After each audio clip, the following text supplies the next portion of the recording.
Ok, toutes les questions sont les mêmes, hein.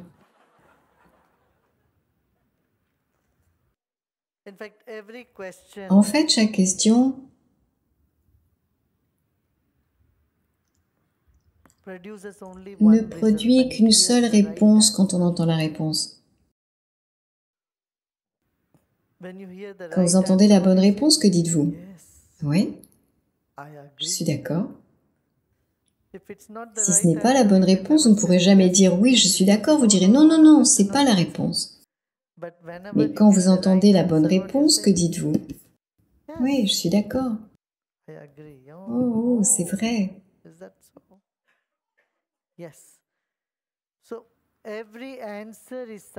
Chaque réponse est censée amener un oui dans l'esprit, si c'est la bonne réponse. N'est-ce pas ainsi? Mais si chaque réponse crée plus de questions, c'est un voyage sans fin. C'est bien. C'est un exercice intellectuel. Mais au-delà de ça, rien. Une certaine valeur de divertissement, c'est tout.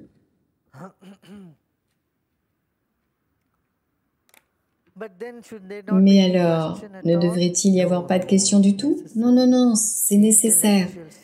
La stimulation intellectuelle est essentielle. L'intellect est une partie très importante. Même dans le texte le plus ancien, la Bhagavad Gita, le Seigneur Krishna donne toute la connaissance et dit finalement, vous pensez, vous discriminez, vous décidez de ce qui est le mieux pour vous. Et puis il dit, mais souvenez-vous d'une chose, je ne dirai que ce qui est bon pour vous et vous ne ferez que ce que je dis.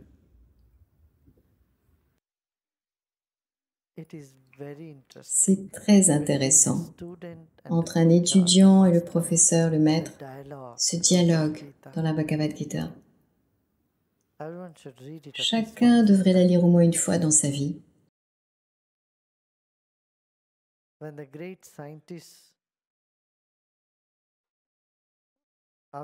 Lorsque les grands scientifiques du monde l'ont lu, y compris Einstein, ils ont dit que leur vie s'était transformée parce que il était toujours dit de ne pas poser de questions. La religion, la foi signifie ne pas poser de questions, suivre aveuglément. Non. Le Vedanta ou la philosophie du Yoga Vedanta ne dit pas ça. Elle ne fuit pas l'intellect. Elle dit utilisez l'intellect. Utilisez-le pleinement. Mais sachez que l'intellect n'est pas tout ce qui est. La vérité est au-delà, un cran au-dessus. Donc, ne soyez pas coincés dans l'intellect, mais certainement faites briller l'intellect.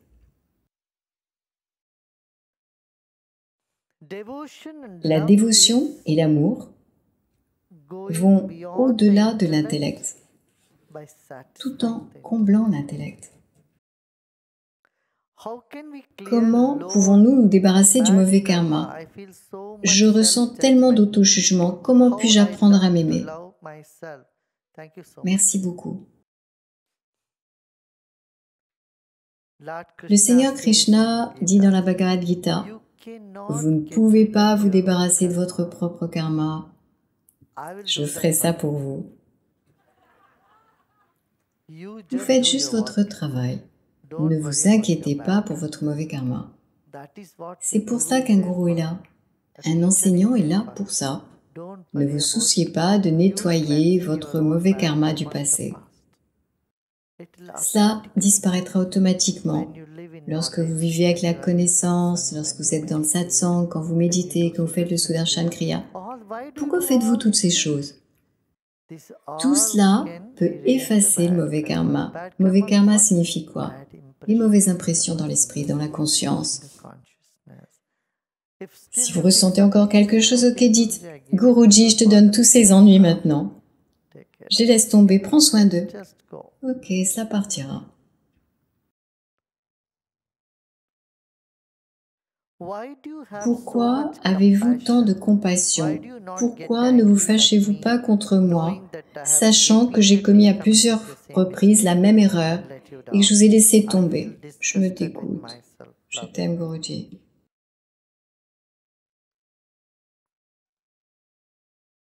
Ne vous inquiétez pas. Ne passez pas du temps à ruminer le passé. Vous savez, quand un enfant commence à marcher, il tombe 10 fois. Il n'arrête pas de se lever parce qu'il est tombé 10 fois.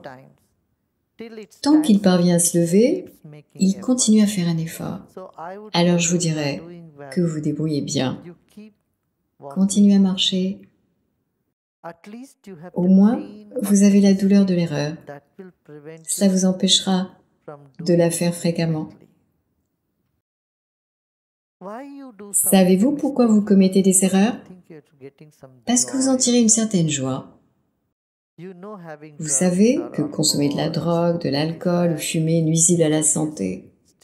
Mais vous le faites quand même. Pourquoi? Parce que vous avez l'impression que ça vous procure de la joie. En fait, ça ne procure pas de joie. Ça vous promet de la joie. Les habitudes vous promettent un peu de joie, mais ne vous en procurent jamais. Pour se débarrasser des habitudes, des mauvaises habitudes, vous avez besoin de 3 choses. Soit l'amour pour quelque chose de très profond, de très fort, de très grand, ou pour un être cher à qui vous avez promis de ne pas vous comporter de cette façon, ou par peur ou avidité. La peur, l'avidité ou l'amour, ces 3 choses peuvent vous sortir de mauvaises habitudes.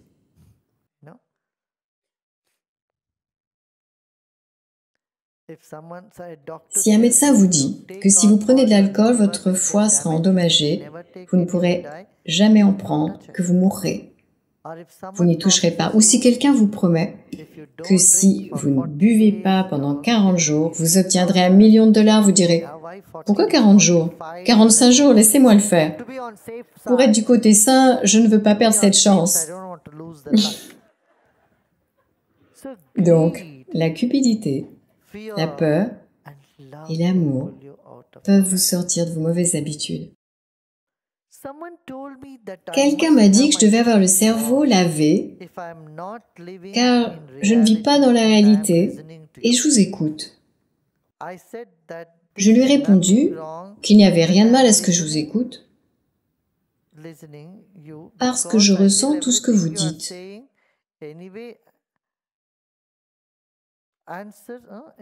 Quoi qu'il en soit, ma question est la suivante. Dois-je considérer cette personne comme n'étant plus mon ami parce que cette relation semble devenir très toxique?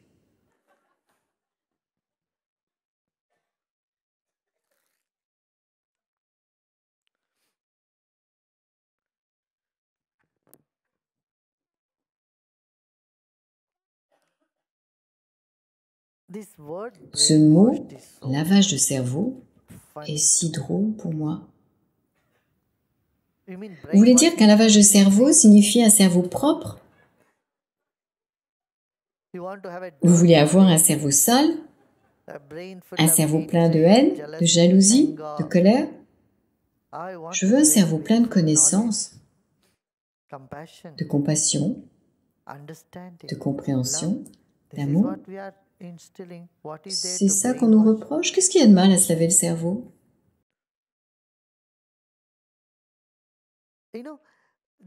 Vous savez, ce sont des mots que les gens diraient. Ils peuvent simplement vous appeler imposteur. Quelqu'un dit « vous êtes un imposteur, vous n'êtes pas authentique ». Quels sont leurs critères d'authenticité? Ils n'ont rien à dire. Alors ils vont simplement dire « vous êtes un imposteur » ou « Guruji est un imposteur ». En quoi Guruji est-il un imposteur? Qu'est-ce que vous voulez dire par là?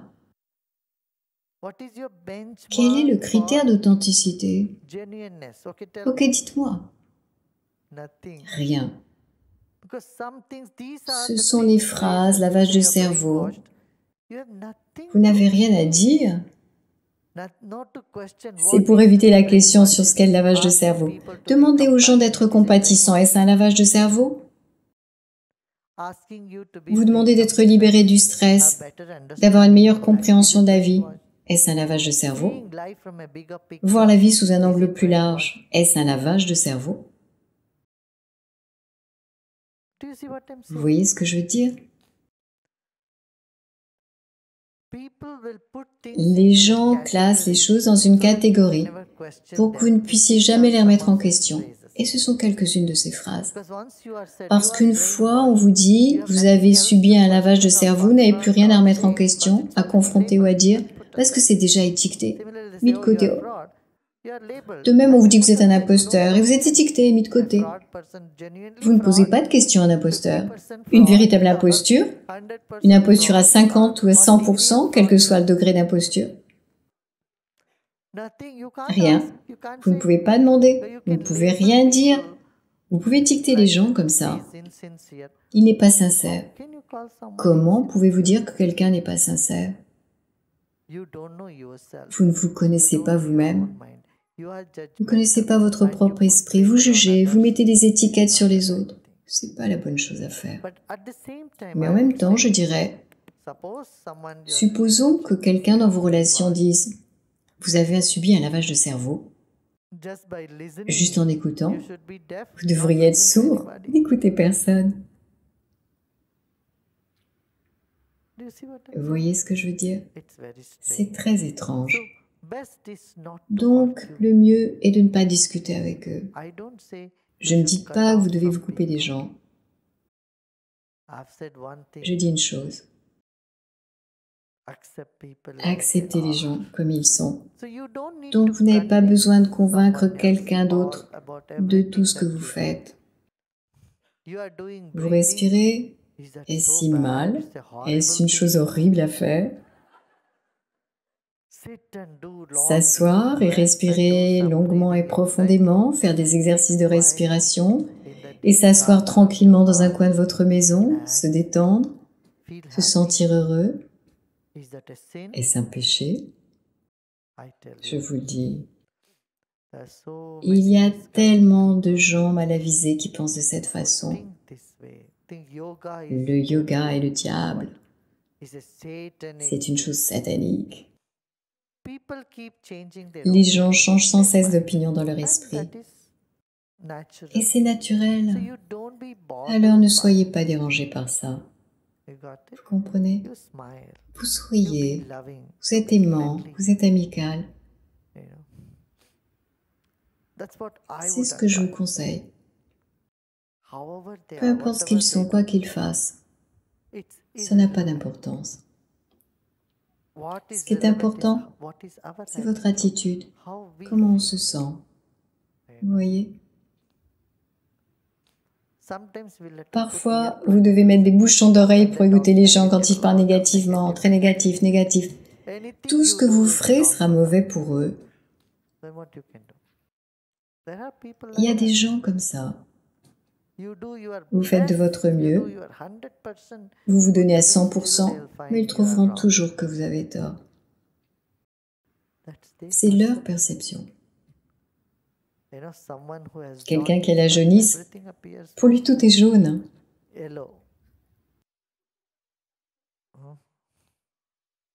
C'est un proverbe très courant en Inde.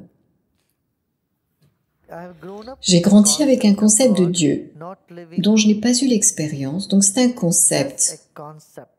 Je n'ai jamais ressenti d'amour.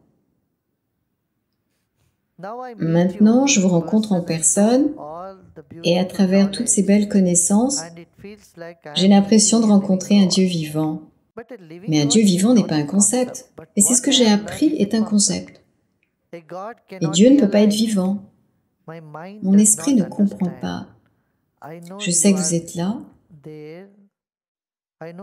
Je sais que vous êtes à travers la connaissance et l'amour, mais je ne peux pas vous embrasser pleinement tant que vous êtes une personne.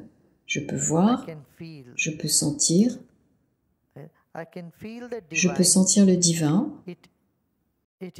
Et cela fait même mal, mais je ne peux pas comprendre. Veuillez me conseiller. Merci. Dieu est amour, et l'amour est Dieu, et il est en chacun de nous. Il n'y a rien qui ne soit Dieu, parce que toute la création est faite d'amour. Donc, Dieu n'est pas une personne, c'est un champ. S'il est partout, il est en vous. S'il est tout le temps là, il est là, maintenant, ici. Vous avez raison. Les gens pensent que Dieu est quelqu'un au ciel, créé, mort et disparu. Comme la façon dont vous remerciez les gens qui sont morts, vous traitez Dieu. Quelqu'un est parti, merci. Dieu, les gens ne le comprennent pas. C'est une présence vivante. En ce moment même, ici. Et c'est seulement dans la profondeur du silence que vous pouvez en faire l'expérience. Et quand l'esprit est calme, vous ne désirez rien. Tout ce qui reste, c'est seulement vous.